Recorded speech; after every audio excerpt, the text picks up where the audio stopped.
I'm not shoving AI to the side, but I'm saying we need to keep room for the humans in the conversation. We should amplify human connection, not replace it. Hi, I'm Jason Manship, host of Authentic and Agentic. Every week on this show, we break down what's happening in AI and what it means for how we work, lead, and live.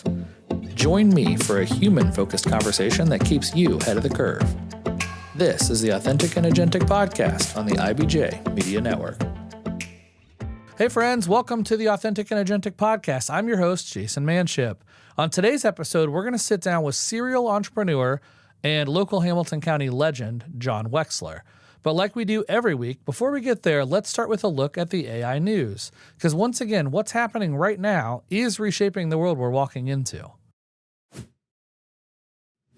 First up, inference and purpose-built AI chips. I want to start with a term you're going to hear a lot more, I think, in 2026, which is inference. When most people talk about AI, they're talking about training, these massive, expensive processes, teaching models, using huge data sets. But inference is where AI becomes real. It's what happens every time you ask a question, when you generate an image, when you talk to an AI assistant, and it responds. This week, NVIDIA made a major move into inference by partnering with a company called Grok. That's Grok with a Q, not to be confused with Grok with a K, which is Elon Musk's XAI chatbot. Similar names, totally different things. Grok with a Q builds purpose-built AI chips. And that's the key. They're designed specifically for inference, not for training. Why does purpose-built inference chips matter? Well, here's why I think it matters. So training chips like NVIDIA's GPUs are built to do lots of different kinds of math at once. They're flexible, they're powerful, and they are perfect for teaching AI models. But inference, responding to you and I in real time, is a totally different job. Inference is about speed, it's about predictability, and ultimately cost. You want answers instantly, you want consistent performance, and you want to do it without burning massive amounts of power. Maybe a simple analogy for us. So training a model is like designing and building a car. Inference is like driving that car millions of times a day. You don't want the same tools for both jobs. So what makes Grok with a Q different? Grok's chips are built to do one thing extremely well. They run AI models fast, in order, and with almost no latency. They give up flexibility in exchange for efficiency. And when you're serving millions or even billions of AI requests, that efficiency becomes super important. And I think that's why NVIDIA's move really matters here. They already dominate training. NVIDIA's already the biggest chip maker out there leading in the AI world. Now they're signaling that inference is the next competitive battlefield. And I think this matters in real life because if inference gets cheaper and faster, AI stops being a demo and it starts becoming infrastructure. It's real-time assistance. It's AI inside of everyday apps. It's automation that actually makes economic sense. Inference is where AI stops being impressive and starts being inevitable. So as we think about inference and as we think about AI becoming cheaper and easier to deploy, I think the question I tend to go to is, what does this mean for jobs and specifically for talent? We talk a lot about talent on this show. And I think that talent is shifting. I don't think it's disappearing. Obviously, people still need jobs. But I think how people get hired and what they're hired for is changing. There is a lot of anxiety when I talk to folks about AI and jobs.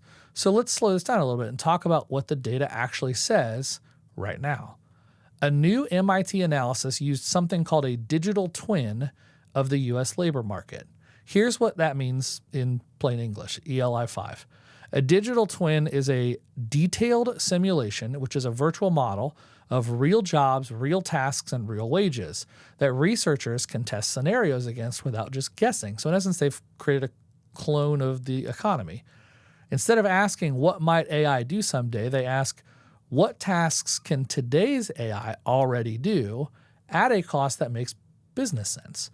And what they found, you could call it striking, I'd call it fairly obvious at this point, is that current AI systems are already capable of doing work to equivalent about 11.7% of U.S. jobs. That's $1.2 trillion in annual wages. And that's not a prediction, that's a snapshot from today.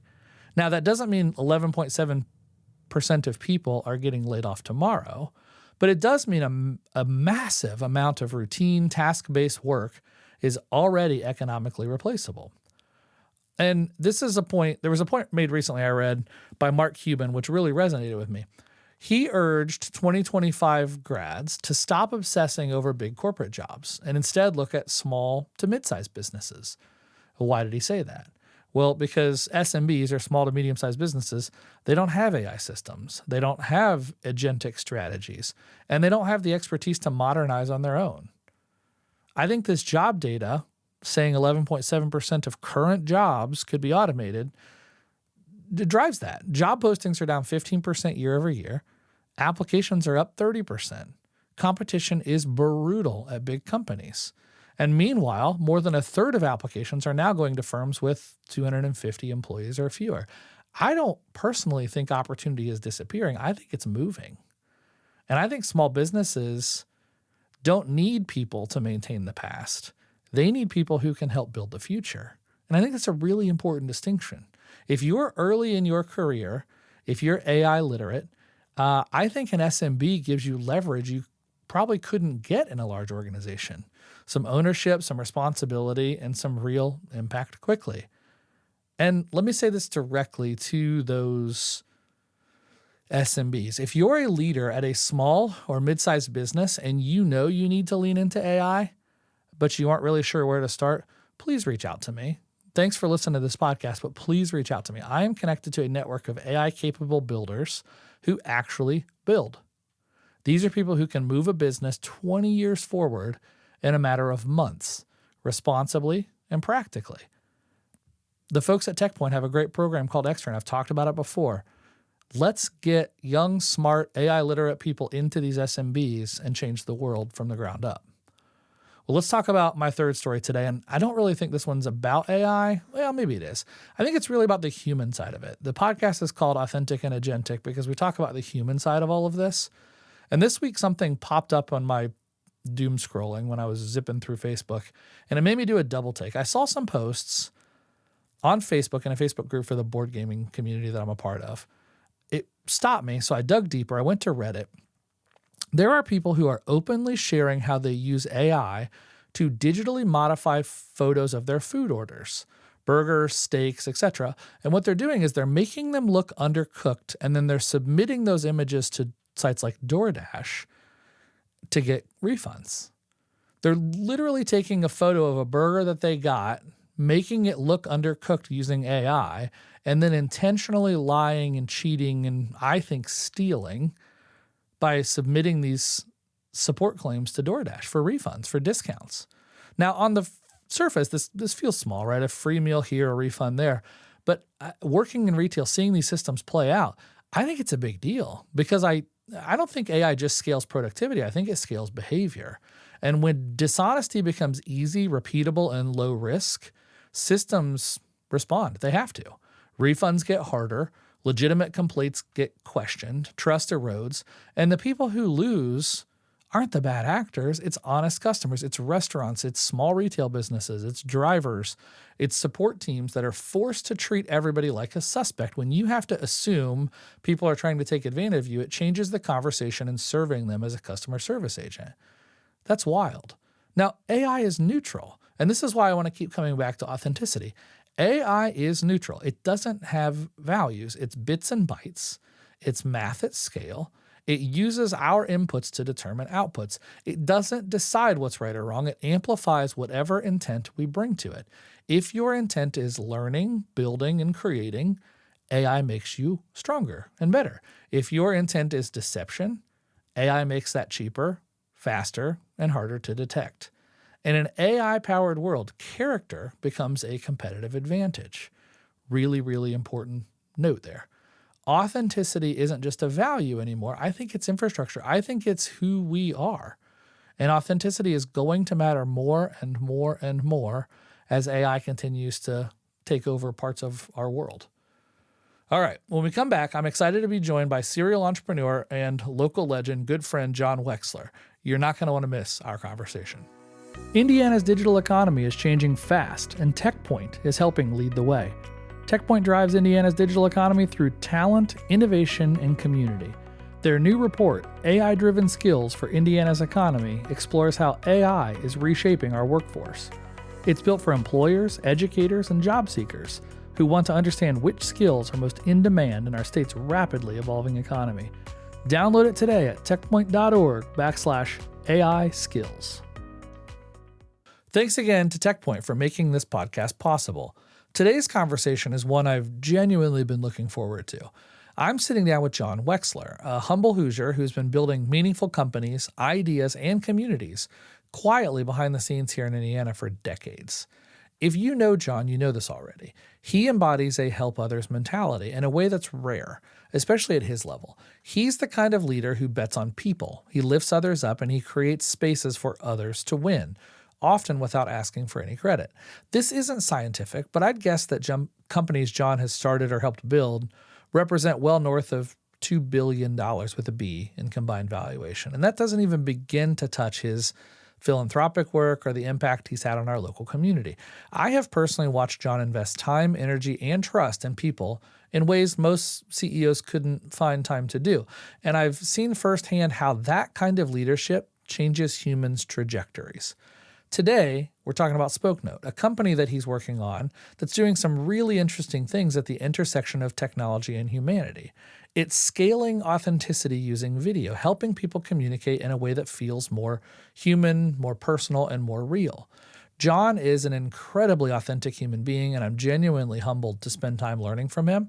So whether you're a founder, a leader, or just someone who believes business should still be human at its core, I think you're going to really enjoy this conversation, and you're going to quickly find out John is all about speed and scaling.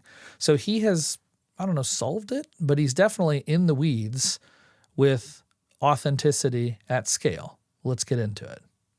John, welcome to the new podcast studio. Thank you. It's incredible. Well, it's getting there. I mean, we are still testing some stuff. This is a new TV we added, so it kind of sort of fits, but we're figuring it out. Well, I want to geek out a little on the tech that's behind the camera there and have a little fun on that later. Well, we'll talk about it. So you and I have known each other for a long time. We worked together for a couple years. Yep.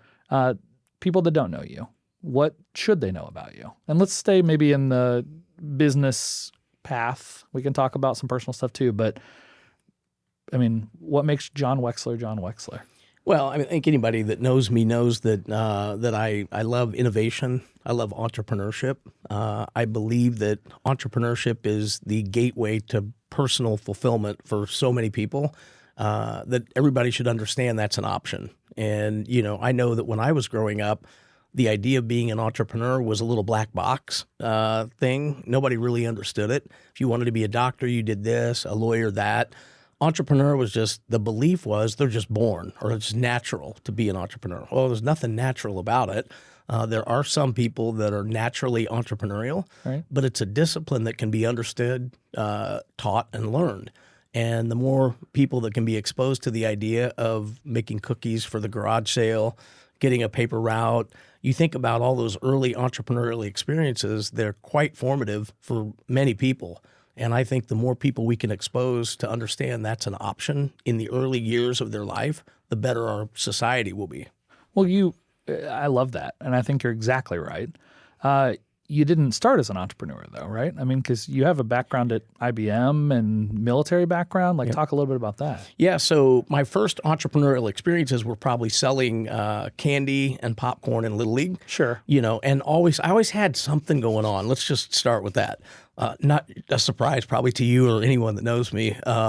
But I joined the military right out of high school. I was on what I'd call far from a college preparatory track as a high schooler.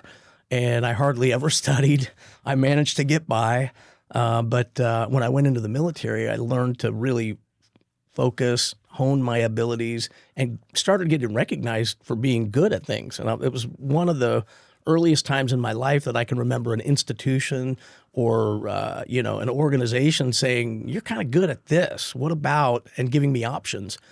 And so what happened was I started to realize that as I applied myself, focused, and applied discipline, energy, optimism to my days, how much opportunity was presented to me. So when I got out and went to IUPUI at first, then later Bloomington, graduated with an Indiana business degree, but did an overseas studies program in the Netherlands, I started really recognizing the opportunity before me to just apply myself, and that's where the entrepreneurial thing started to come.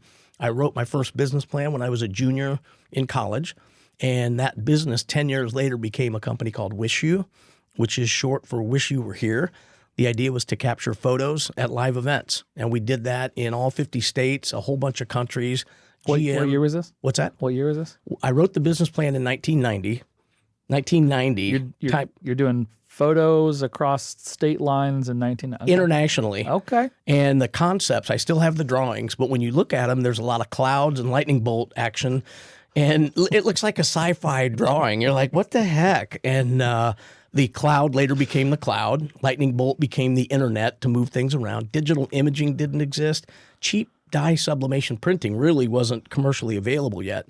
But I imagined all of this coming together to create the idea of capturing a memory at one of the world's attractions. The reason the idea came to me is I was traveling throughout Europe, and my friends and I would go to the Eiffel Tower, the Berlin Wall, the Acropolis. We'd go all over Europe to these great places, and then we'd take a photo with our great cameras. We'd turn around and buy that same photo, exact photo, at a postcard shop for $1. And I'm like, I have a photo. Can't I use that for the greeting that I want to send? And so I envisioned this idea of archival of these images, uniquely serial numbering every one of them so that we could keep them all straight, and then sell things after the fact to the person that captured that image.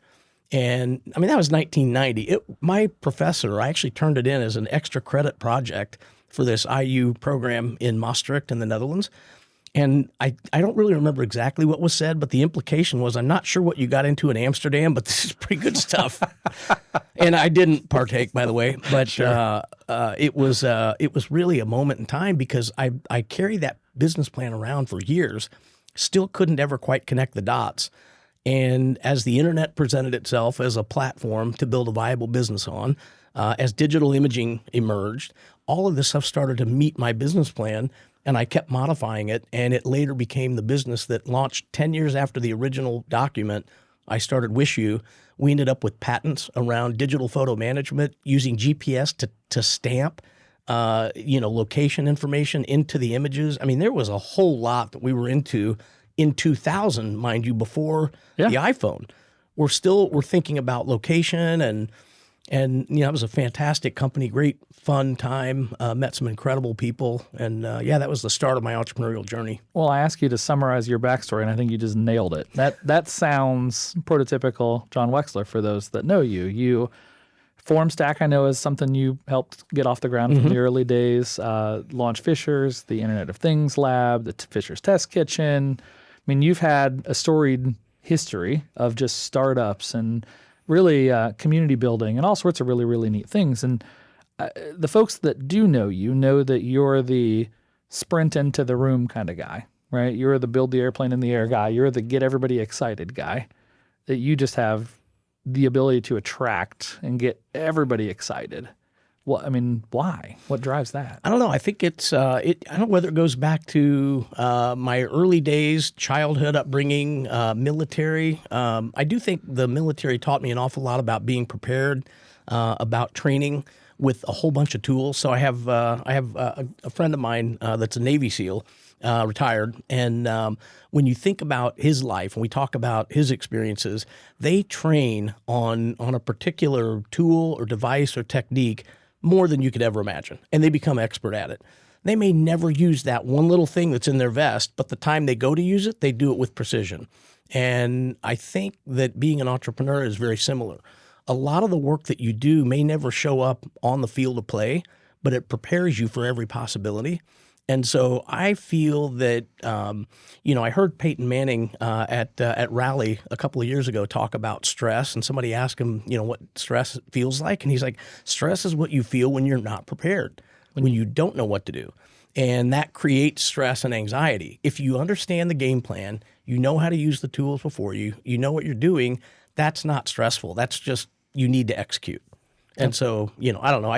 That's something that I really take to heart, and I really enjoy the art of creative destruction that is entrepreneurship. Well, we're going to get into legacy and some of what you touched on there. We're going to also talk about AI heavily in this conversation, but I want you to bring the listeners up to speed on your newest venture, which is Spokenote. You and I worked on it together. And so tell us about what Spokenote is. Tell us about how Spokenote has evolved. Let's kick that off. Yeah, the evolution of that is quite fun, quite interesting. As you know, we started out as a consumer product, and the idea of little $10 sticker packs that you can still buy on Amazon, you can buy them at our website, but it gives you the ability to add video to anything. So the idea of a grandparent that wants to send a gift to a grandson or granddaughter in Phoenix, it's hard to make that happen when the package lands. The idea is with Spokenote, think of it as the digital equivalent of a Post-it note or a sticky note, probably removable note. I shouldn't say Post-it. That's a trademark. But no, the idea of a sticky note that you could link a video to, and then when you put that sticker on it, you record a video. When the recipient gets it and scans the code, the video plays. That's how we started. Successful, people love it. But business and industry started finding uses for our product that moved us into selling to them. Ultimately, we became a SaaS platform, and today we are focused on bringing a product to market that gives you the ability to scale authentic video at very high levels. So in an AI world, there's a ton of generative AI. Yep. We have a lot of AI that helps us build our product. We will have integration in AI, native AI in our product, but it is with authentic video. So you recording a video that goes to your audience, maybe based on persona, maybe down to the individual level, but it allows you to scale that. And that's the focus of the company going forward. Okay. And it's been neat to see that evolution. I think that one of the things that a lot of folks that haven't experienced entrepreneurship, it's not just this field of dreams vision where you go build it and hope somebody buys it. It's iterative, right? You're learning as you go. Well, and that's the nature today of the coding tools that exist, the ability to build rapidly a prototype or an actual product. It used to be in the waterfall version of coding, you'd spend 6 months building something before you even knew that it was going to be used by someone. And that meant a lot of time, a lot of waste, a lot of imperfection in targeting your market. Today, you can rapidly prototype and in a week turn around and show something to someone to know if you're on the mark. We've continued to do that, and so sometimes it's called the pivot. Some people use the word shift interchangeably with pivot. I maintain, and we've invented a word. In fact, I'm ready to debut this right now, wait. Jason. We're going to give you breaking. A couple weeks ago, in one of our team meetings to close out the year, Nick Birch was talking about this pivot, this idea of what's happening in 26. We're talking about the shift and the pivot, and he literally uttered the word shivot. And I was like, oh, hang on a second. It was like a Kramer moment. I'm like, what did you just say? And in 30 minutes, we had a domain reserved. Shivit.com? Shivit.to. Oh, even okay. Love it. .com, but Shivit2 allows you to slash Shivit2 profitability, Shivit2 creativity, Shivit2. So we're going to Shivit in 26. That's our thing. Love it. I had T-shirts lined up to be printed, pending the logo. And literally, we have T-shirts sitting in the office now, less than 2 weeks later. And 26, our theme is the Shivit, because let me explain the difference. A pivot is, imagine a basketball player pivoting around on one foot. Yeah. That's a pivot. Yeah. I maintain that you can add a shift in your pivot that gives you multidimensionality in that move. So as you pivot around, you can also shift, and it gives you a little more flexibility in what your next step is. And so therein lies our art of the Shivit. I love it. That's pretty good. It's pretty funny. One, you know what? Let's do this. Let's talk briefly about that, because you talked about a pivot. You talked about basketball.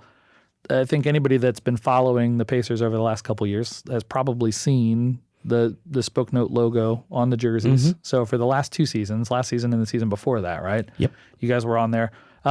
A little backstory on that. Tell us about that and kind of how that all came to be. Absolutely. It's, first of all, really the honor of a lifetime to affiliate with such an amazing organization. You work there. You know the people, the team, the organization, from front office to back of house to leadership to the coach to players. I mean, it is stunning at what a world-class organization the Pacers are.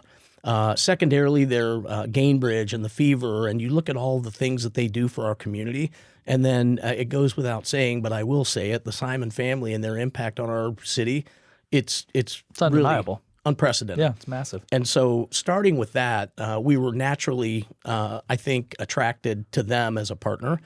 We had a mutual friend connect me with Todd Taylor, who was the president and chief commercial officer at the time for the Pacers. And we have not only grown in our professional relationship, but become friends as well. We started out as the patch partner, and then they started using our software and impacting our future design of product. And just absolutely thrilled to be partners with them. We gave the patch up this year. Lucas Oil is now on the patch. That's an expensive proposition for those that aren't indoctrinated into the world of pro sports. But the kind of visibility that we got in the championship run, where Tyrese Halliburton is hitting game-winning shots every night, and then he ends up on SVP, on ESPN, shoulder up with our patch right there. It was a stunning amount of visibility for us, and it led to a lot of interesting conversations. That's great. Just opened tons of doors. Yes. That's awesome. What a really cool thing. Well, thank you for that backstory and just connecting those dots. I recently read a piece that you did in Real Clear about the human side of AI and technology. I know you talked, I think you used the term authenticity at scale in video. That's what Spokenote is doing. Yep. Talk to me about that. So how does one scale authenticity? Well, I think there are many ways that we will do that, and we will see this play out. I think, the way I'd lay it out is my car's in the shop today, and when they call me to tell me it's ready to go, I expect an automated message, or I expect some level of automation there. At the same time, and the reason I've my hat on, in fact, I'll probably take it off. It's getting kind of warm. But the reason I have this lid on is I got a new do. Yeah, you do. And, or lack of do. It actually kind of works. You look great. Well, thank you. It's brand new to me. Okay. This helps, I think. Having a little down here, at least I've got some hair somewhere up here. Sure. But my mom has lymphoma, okay, and she's going through cancer treatment. And there was a point at which she knew her hair was coming out, and she decided to own the narrative rather than be defined, one hair at a time falling out. She took control and took the narrative, and I wanted to celebrate with her. And so the idea was, let's celebrate my mom owning the experience, number one, taking the narrative, but more importantly, with her on the journey to become a cancer survivor. Yeah. That's not something that was on my bingo card this year, but I'm willingly participating in that journey. And so if somebody calls me on that journey with her for a message about her chemotherapy, it better be authentic. Imagine how terrible automation could go in the idea of automating that message. But a real human having a moment with me that could scale. Now, I don't expect that they would send messages like that. Sure. But the idea is that there are a lot of places in the world where we expect authenticity. If you're talking to me about the future of my child at your higher education institution, probably should be authentic. That's right. And you go through the line. Your order at the restaurant's ready. Okay, automation. Tires are done on your car, automation. Sure. But there are a lot of places where authenticity will reign. Well, and we're seeing that. We talk about that a lot on this show, about the human. I mean, that's why we talk about staying human with AI. And I think thank you for sharing that story on your mom. It's heartfelt and real. She is going to win. She's going to beat her cancer as lymphoma. It's a non-Hodgkin curable form. She's 79. She's powering through it with an attitude that you wouldn't believe. I would believe it. I know your mom. Everybody that knows her says I wouldn't bet against her. Yeah. Well, it's fun. I had a chance to go to a Pacers game with you somewhat recently, and that's when you had told me about the diagnosis, and you were sharing that story with some of the people on the behind the scenes crew at the Pacers, and man, she's got a fan club inside that organization. Man, they love her. She's like their at-home analyst and runs spreadsheets on player performance. I mean, it's really unbelievable what she is into. She's a lifetime analyst anyway, a business analyst. And so, she really, during the playoffs, she would run reports and post all-star what was happening with this player or that player, and just fascinating to see her interest. Her mother, my grandmother, played semi-pro basketball in Indiana. I did not know that. She was written up in a book called Hoosier Hysteria, The History of Women's Basketball in Indiana. And they mentioned my grandma by name and call her a trailblazer in women's basketball. So, it's in our blood as a family for sure. That's wild. Well, I didn't get the jump shot or the vertical. The height. Yeah, that's a real thing. None of it. Well, we'll double click on the trailblazer part here in a second also. But I think as I look back at, getting to know you over the years and watching your career, the thing that I always come back to is that human piece. You're one of the most authentic human beings I've ever met. Like people love you because you care, because you aren't just out there trying to, crush a balance sheet or blow out a P&L statement or, scale this thing to the next enterprise. It's almost like you do everything for the right reasons. And if good things happen, then great. I mean, is that a reasonable way to think about how you approach life and approach the world? I mean, you're a very inspiring guy, and I don't even know if you really appreciate or know that. Well, thank you for saying that. That's a kind word. Maybe we can hang out. And I'd like to hear this every day. It's very affirming. But I think the outcome, let's say, isn't necessarily the end goal, but it happens when you do things right. And so, it's really started to build. There's equity that builds there. And I think it's affirming as life goes on. It's not crowded on the high road. And it's easy, especially today, to just want to take someone down, and people do it every day on social media. Sure.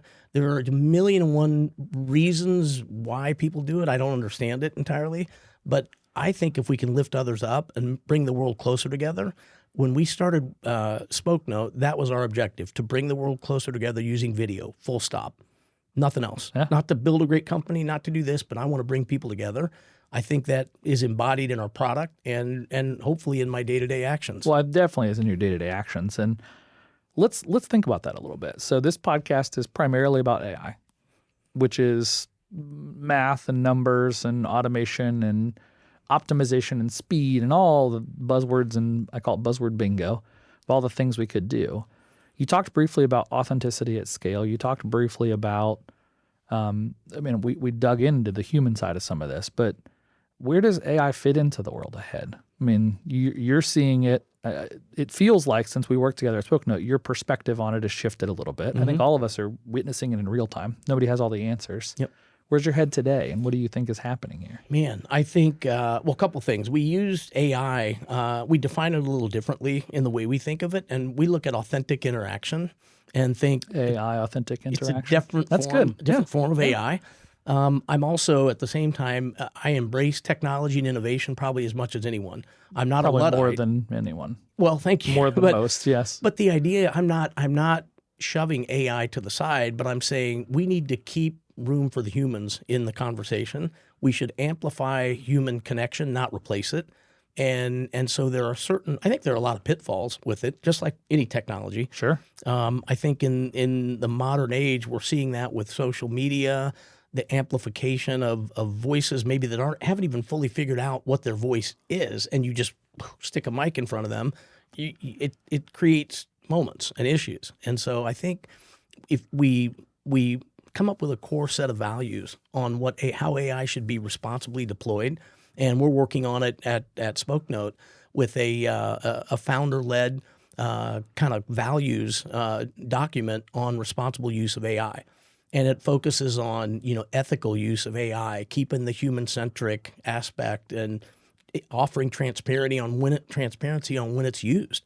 I really think we need to think long and hard as a community about that. I'm not saying everybody has to do this. Sure. I'm just saying what we're committing to. Well, I think everybody, I'll say it, I think everybody should be doing this. I think that we have to embrace the value and embrace the opportunity ahead of us, right? Don't just stick your head in the sand and hope it goes away.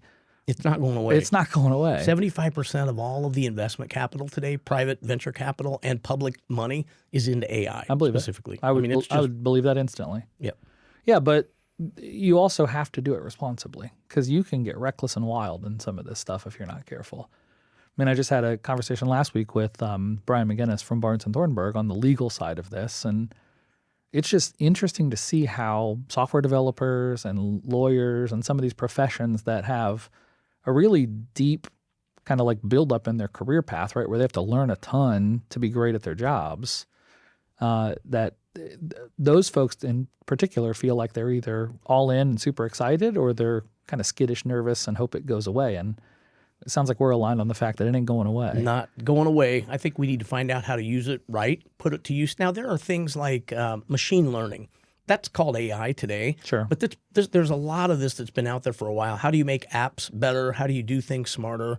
That's been going on for a while. It's now getting all lumped under AI, which is fine. It's just being it's rebranded. Yeah. But machine learning and a lot of the automation that we see is now being labeled under the moniker of AI. Yeah, it's all kind of in that same boat.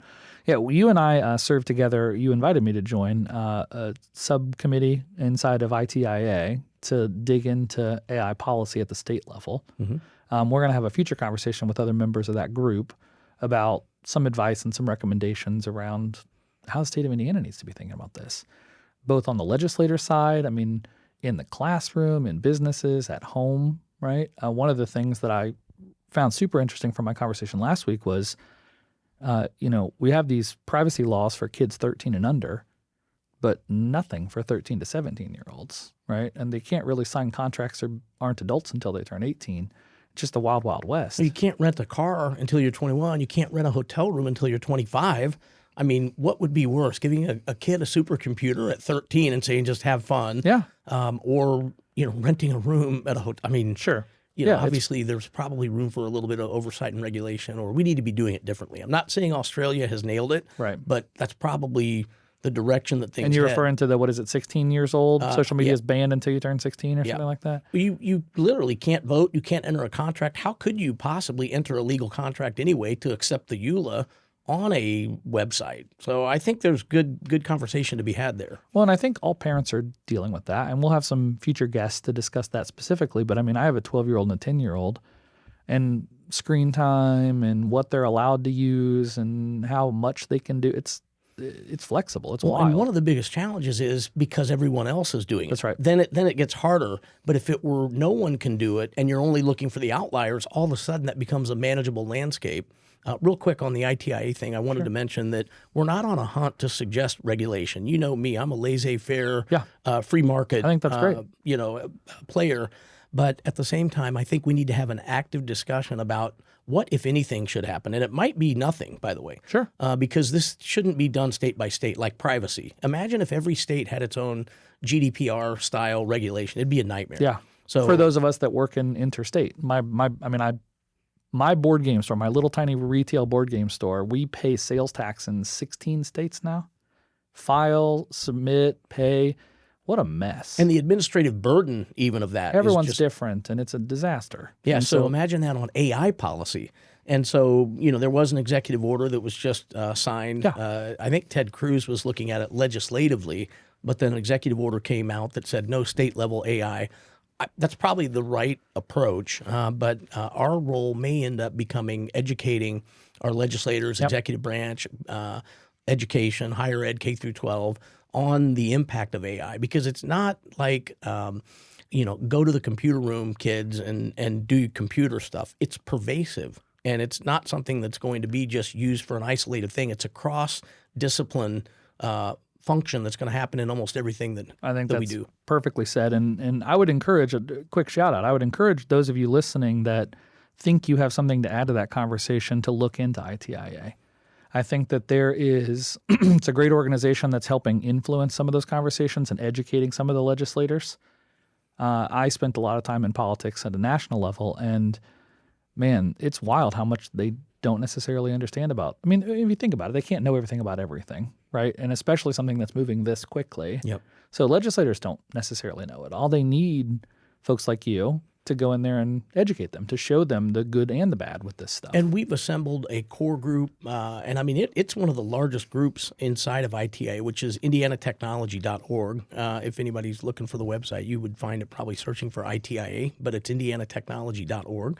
But this is basically a group of people that care about the state, that are informed on the technology, impacted by these decisions, whether you're talking data centers, whether you're talking education, business and industry. There are a whole bunch of voices around the table talking about how this is going to impact our lives, and it's a fun group to be involved with for sure. Yeah, and it makes a difference. I mean, this is generational. And let me maybe, as we kind of pivot towards the end of this, let me lean into that a little bit. The general or the generational kind of the legacy piece.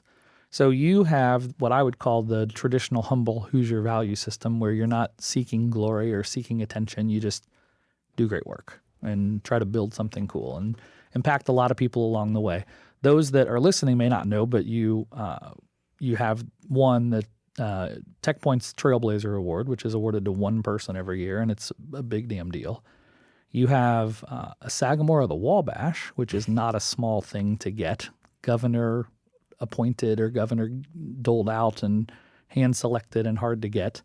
You have a key to the city of Fishers, which very few people have, very few living people have, right? And so you've got these accolades. And what I love about it, John, is you've never sought out those accolades. You've just tried to do great things. And what I've witnessed over the last few years is you're starting to get recognized for it. Oh, And it's been really humbling just to be in your orbit and see that. I'm sure it's humbling for you. absolutely. But talk a little bit about that. So, I mean, you've been to Silicon Valley. You've built big things. You've sold things. You've crashed and burned, right? You've had all the ups and downs and ins and outs. What could you tell, maybe take that entrepreneurial piece we started with to the legacy piece that we're ending with. How should kids today coming out of college, how should young people or people looking to change their careers, like how should they be thinking about the world? Well, you forgot one other at lunch today. My fortune cookie said I will receive great fortune. Okay. And so, I mean, these accolades come in all forms. And not to diminish in any way Sure. what you mentioned. I'm very thankful for all of that recognition. I don't do my work so that I'll get that For stuff. sure. It's certainly affirming, though, that there's a meaningful outcome here that's impacting others. I think I start with not being afraid to fail. That's and, big. It's what I would say to every young person today. It's the least risky time of their life to try something. They're finding their way. And getting an idea going or sharing an idea with someone or a concept, trying to build something, this is the time to do it when you're in high school or college, because you're honestly, even if you do fail, nobody's going to judge you for it. Sure. They're going to, in fact, appreciate that you tried it. So one organization I'm involved with that's really driving this is called the High School Hustle. And the idea is they go into high schools and they help those kids that are so inclined start up their hustle. Their hustle can be power washing. It can be mowing lawns. It can be detailing cars. But the idea is to teach young people how to add value to the world. And the goal is to create a high school hustle with $400 in revenue for the summer. That's it. It doesn't have to be a big hustle. Sure. But we want to see those high schoolers go out and try it. And so I would just encourage everyone, especially the younger generation, to take a shot. Get out there and go. You miss every shot you don't take. That's right. For sure. That's real. And it's interesting because we have a lot of conversations on this show about talent and about jobs and about job displacement with AI and all this. And one of the pieces that I heard Sam Altman say that I don't agree with everything he says, but one of the things he said was, it's the best time ever to be a 22-year-old kid. I mean, if you really think about it, and I use this analogy a lot, but you have an Iron Man suit in your pocket with this AI technology. Mm-hmm. If you're willing to lean in on vibe coding and app development and, you can do so much so quickly. And because you don't have maybe the friction of a long storied history, like you can fail and you can just go. Well, and the risk of when you graduate from college, you get a wife or a husband, you have your kids, you've got a mortgage, it gets harder to take those risks. It also gets a little easier if you can build up some capital. Yeah. So there's always a double-edged sword as to when you should start. But the reality is your return on investment on that effort starts the minute you start it. So if you start earlier, you're going to pivot your way, find your way or shivet your way I to love that that. outcome. I really do love that. And I would say lastly, because I know we're running out of time here, but the idea of attitude really determining altitude, that if you come out at the world with a chip on your shoulder or entitled view of the world, and then we give you tools to amplify that, it's going to become obvious to everyone what's in your heart. And if you come at it from the perspective of doing no harm and doing good to others and really trying to make the world a better place, that becomes apparent to everyone. Yeah. Zig Ziglar used to say, you can get anything in life you want if you just help enough other people get what they want. Absolutely. And that really is a mantra to live by. And so it's going to be a wild time seeing how the world moves forward. I'm excited to see the journey for Spokenote and for you personally. I'm excited for your mom to kick this cancer. I think we're going to do that. Attitude is altitude, right? She has the right attitude, so thank you for that. No doubt And whatsoever. thanks for doing this. What you do, it's really been fun to watch the podcast come to life. I've heard a couple of the episodes already. Excited to hear Brian McGinnis next. But I just love what you're doing, and it's great to see you and what you do. I mean, your attitude and your approach to all this, your entrepreneurial journey has been amazing, and I'm privileged to be a part of that. So. And I thank you for that. Part of that is mentorship, though. Finding folks like you, the trailblazers, right? I would never seek out a Sagamore or the Wabash, but I think that you go out and try to do great things in the world, and maybe you get acknowledged for it, maybe you don't. But at the end of the day, it's about the legacy and the just loving and serving other people. And so I think we're in it for the same reasons. And Absolutely. I think that's why I've always been attracted to working with you and following your journey and cheering you on and supporting you in everything that you do. Let me ask just a couple kind of fast-paced questions to close this out. I don't do this with most people, but I've known you for so long and you can think on your feet, and I'm curious. Autonomous driving. You own a Tesla or have you still own your Tesla? Yep, I drove it today. Oh, perfect. So what does that look? I mean, are we going to get to a place, and if so, what's your prediction where you don't need to drive, it just drives you everywhere, all cars? 99% likelihood that we're there in our lifetime, by the way, where you get in a vehicle that takes you to where you're going. Mm-hmm. I mean, if you think about it, look at the space travel that's happening today. If we can get to Mars without humans guiding it on the way, be able to could we drive. handle 465? Now, it's debatable because there are a lot of humans on there. And a lot of construction. Yeah, and construction. Yeah. But I think it's inevitable. Okay. What does what does the capital landscape or the startup world look like with AI in the next I think when I tell people 10 years, like that's so far away, it doesn't even matter.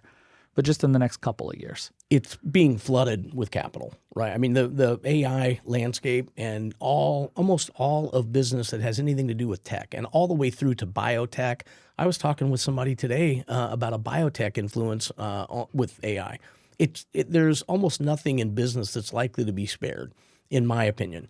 Now, masonry, laying a 40-pound block in place and putting that is unlikely to necessarily get AI on the front line, but it may affect the way the building is designed. In fact, it probably is today. Sure. So I think pretty much every aspect of life is going to be touched with it, especially in the world of technology. AI is the overwhelming influence in the future over the next couple of years, and that's attracting a ton of investment capital. Which makes total sense. And part of what I'm watching on the front lines is the bipod bots, the humanoid robots that are starting to pop up. And the smartest people in the world are predicting that that's going to be the next major change in society, right? Where you have something that does your dishes and does your laundry and mows your grass and does all that stuff for you. Yeah. You think that's real? You think that's absolutely. Who would have thought, if you rewind 50 years ago, would you have thought you'd have a robot that sweeps your floor or sifts your cat litter? It's a thing. That's right. We already have automation in a lot of little nooks and crannies of our lives. The idea of a household assistant, I don't know what form that takes. Does it really need to look like a human and walk around like that? Maybe. I don't know. Is it more like the automated sushi place that has a little bot that comes and brings you a drink? It's coming. Well, I'll pontificate just for a second because I don't get to talk about this very often. But one of the things people ask about, you mentioned AI is kind of ubiquitous. It's kind of machine learning. It's just a piece of language that fits into all tech or tech innovation or whatever. For me, I see almost every application, product, et cetera, getting smarter and smarter and smarter. I can start and stop my washing machine and dryer from my phone, right? My grill, I can preset it when I get home just from here. And so I think all of the tools and tidbits that we use in our life will start to bake AI into them more. Mm-hmm. So I don't think it's like we're going to just have these dumb boxes that always exist and then there's a smart robot that operates them all. I think they're going to continue to interconnect and get smarter and smarter and smarter. No question. I mean, on the cooking front, you were making me think about, I have a meter. I don't know if you've seen that, but it allows you to put a probe in a turkey or a ham or a roast, whatever you're putting in the oven or the smoker, and then it detects the internal temperature, it detects the ambient temperature, and it gives you a target temp. Like, that is just nothing but math. That is purely vectoring in on the solution. How long will this take? And then the app just continually checks, and it gives you you're constantly going towards your end temperature. So 6 hours before it's done, it's telling you it will be that temperature because the laws of physics are not going to That's change. right. Transference of heat into the meat, Yeah. bring it all to a temp. If it knows the type of meat and the weight of the piece, it's going to know how much heat is going to be, wrapped around it to get it to its temp. That isn't AI, but it really is if you think about it. Yeah. And that exists today as a product. And on my phone, I literally can watch, and it's right every time. It's not even close as to like a miss. It is just within minutes every time it's done when it says, and take it out. That's perfect. Perfect smoker. Well, I was going to ask how people should connect with you. It sounds like we're coming over to your house for barbecue based on that. I love to smoke. Anybody that's been to my house, they know I have trees all over the place. Every now and then a cherry tree or an apple tree will fall, and it's like time to fire up the smoker. That's right. Let's do it. Mark LaFay at Old Major literally can come over and get a half load, pickup load of cherry and smoke his beautiful Old Major bacon. Yeah, get and out of we here. trade bacon for cherry. It's a good trade. firewood. It's a good trade for you. That's probably a good trade for him too. It's good for everybody. We all win. That's funny.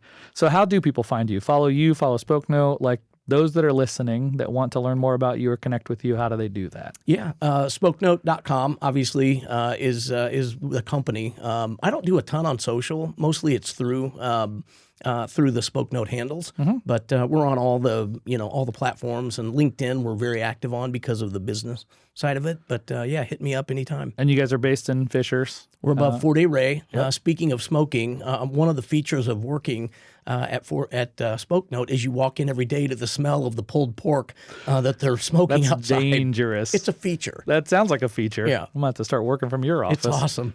That's awesome. Well, thank you so much for taking time. I really appreciate you. I think that anybody that doesn't know you should dig deeper.